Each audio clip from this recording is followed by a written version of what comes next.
नमस्कार दोस्तों, स्वागत आपका एक बार फिर से ब्रेन रूट क्लासेस के अंदर। दोस्तों आज हम डिस्कस करेंगे काफ़ी इंपॉर्टेंट टॉपिक जो कि है बायोटिक इंटरेक्शन। दोस्तों जरा अपने आसपास के जंगल, खेत, यहाँ तक कि अपने गार्डन को इमेजिन कीजिए। हर जगह आपको जीव जंतु, पेड़ पौधे, कीड़े मकोड़े, फंगई और जो माइक्रोस्कोपिक बैक्टीरिया है, इन सब की आपस में आपको एक इंटरेक्शन दिखाई देगी। कोई भी जीव अकेले नहीं जी सकता। हर ऑर्गेनिज्म, चाहे वो बड़े से बड़ा पेड़ हो या छोटी से छोटी एक मधुमक्खी हो या फिर सोइल के अंदर छिपा हुआ कोई फंगस हो या फिर हवा में उड़ता कोई बाज, ये सब जो है किसी ना किसी तरह एक दूसरे के ऊपर डिपेंडेंट है। और ये जो रिश्ता है डिपेंडेंसी का, इसको बोला जाता है बायोटिक इंटरेक्शन। यही वो धागे हैं जो किसी भी इकोसिस्टम की पूरी बनावट को तैयार करते हैं।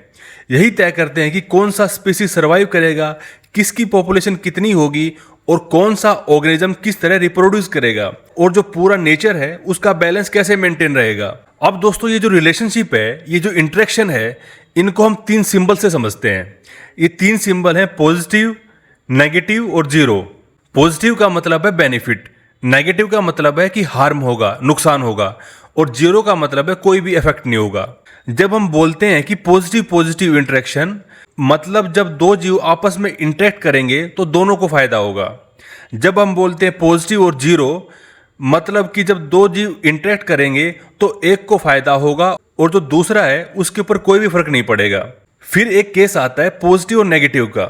इस टाइप में जब इंटरेक्शन होता है तो पॉजिटिव वाले को होता है फायदा, लेकिन जो नेगेटिव है उसको नुकसान होता है। अब हम जो है इन रिलेशनशिप्स को, इन इंटरेक्शन को एक एक करके विस्तार से समझेंगे।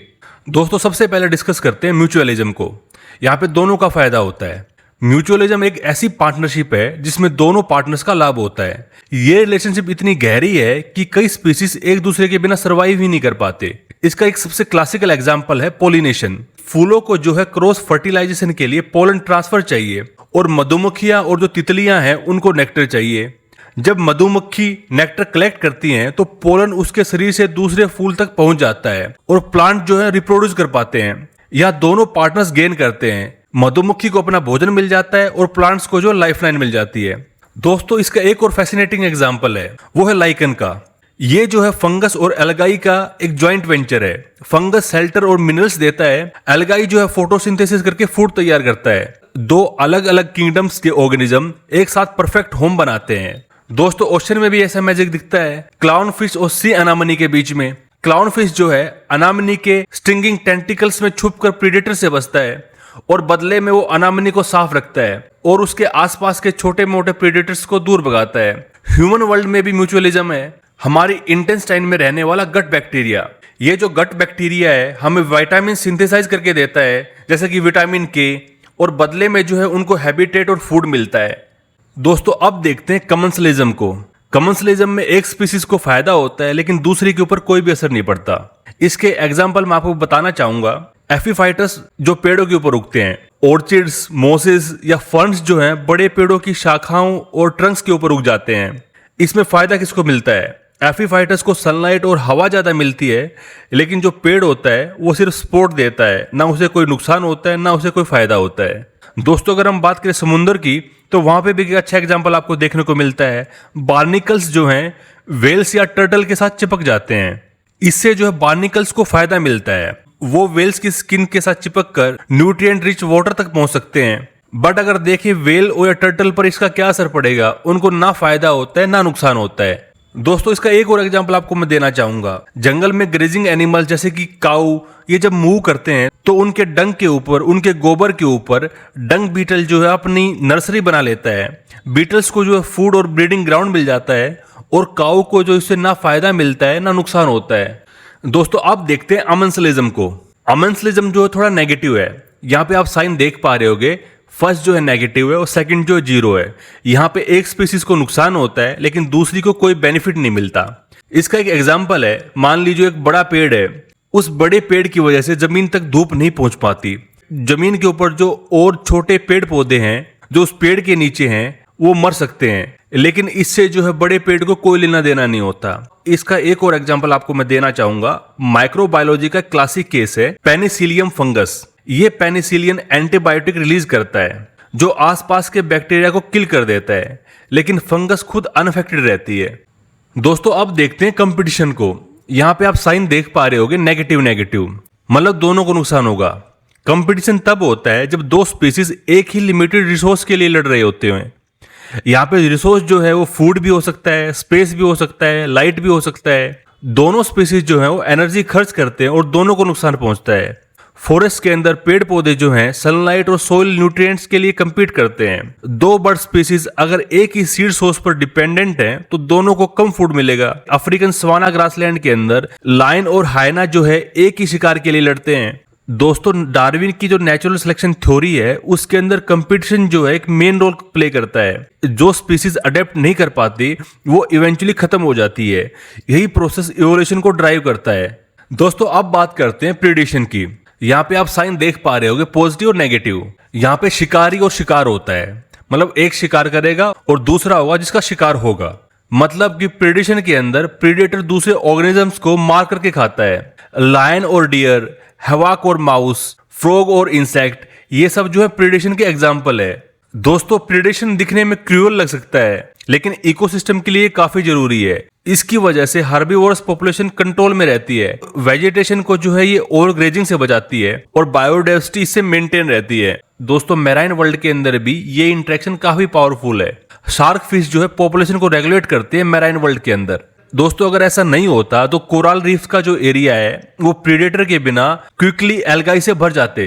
दोस्तों, अब बात करते हैं पैरासिटिज्म की। यहाँ पे आप साइन देख पा रहे होगे, पॉजिटिव नेगेटिव।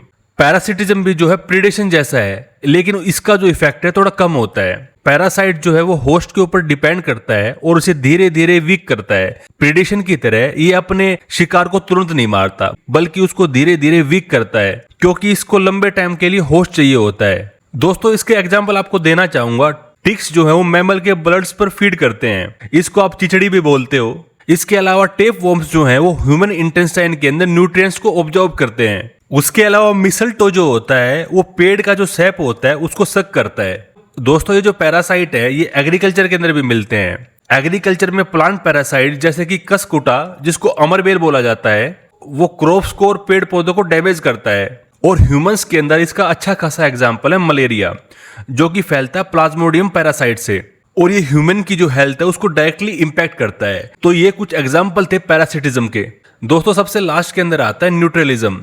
यहाँ पे आप देख रहे होगे 0-0, मतलब नो इफेक्ट नो इम्पैक्ट। दोस्तों, ट्रू न्यूट्रलिज्म काफी रेयर है लेकिन कंसेप्चुअली इसका मतलब है कि दो स्पीसीज साथ रहते हैं पर एक दूसरे के ऊपर उनका कुछ भी फायदा नहीं होता, ना ही नुकसान होता। इसका एग्जांपल मैं आपको देना चाहूंगा। मान लीजिए एक रैबिट है, वो मीडो में अपनी घास खा रहा है और पास में ग्रास होपर दूसरी प्लांट स्पीसीज पर फीड कर रहा है।